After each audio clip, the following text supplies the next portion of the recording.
دیکھیے کہتے ہیں کہ بیوی کی سالگرہ پر واٹس ایپ پر یا فیس بک پر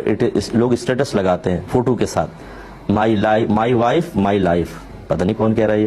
اور my wife my life line, اور بعد اپنے گھر والوں کی حتیٰ کہ بیوی کی فوٹو بھی لگا دیتے ہیں، تو کیا حکم شرع ہوگا؟ دیکھیں، بیوی کے سالگرہ پر یہ اس طرح کے جو معاملات جن کا تعلق ہمارے گھر کی محارم سے ہو، ان معلومات کو تو بالکل نہ باہر کریں۔ اگر آپ ذکر بھی کرتے ہیں نا کہ وہ کوئی شخص کہے کہ میری بیوی کے سالگرہ، تو خواہ کہ آدمی کی توجہ آپ کی زوجہ کی طرف تو آئی، چاہے اس کی شکل و صورت وہ نہیں جانتا کچھ، تو کیوں خواہ اپنے محارم کی طرف ایک نامحرم کی توجہ مبذول کروانے کی کوشش کی جائے،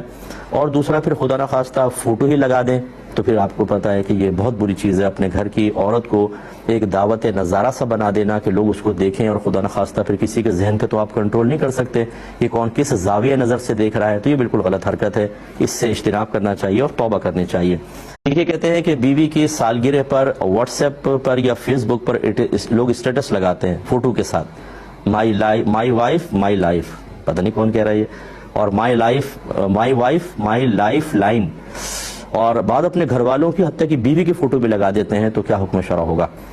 دیکھیں، بیوی کے سالگرہ پر یہ اس طرح کے جو معاملات جن کا تعلق ہمارے گھر کی محارم سے ہو، ان معلومات کو تو بالکل نہ باہر کریں۔ اگر آپ ذکر بھی کرتے ہیں نا کہ وہ کوئی شخص کہے کہ میری بیوی کے سالگرہ، تو خواہ کہ آدمی کی توجہ آپ کی زوجہ کی طرف تو آئی، چاہے اس کی شکل و صورت وہ نہیں جانتا کچھ، تو کیوں خواہ اپنے محارم کی طرف ایک نامحرم کی توجہ مبذول کروانے کی کوشش کی جائے، اور دوسرا پھر خدا نخواستہ فوٹو ہی لگا دیں، تو پھر آپ کو پتہ ہے کہ یہ بہت بری چیز ہے۔ اپنے گھر کی عورت کو ایک دعوت نظارہ سا بنا دینا کہ لوگ اس کو دیکھیں، اور خدا نخواستہ پھر کسی کے ذہن پہ تو آپ کنٹرول نہیں کر سکتے کہ کون کس زاویہ نظر سے دیکھ رہا ہے، تو یہ بالکل غلط حرکت ہے، اس سے اجتناب کرنا چاہیے اور توبہ کرنی چاہیے۔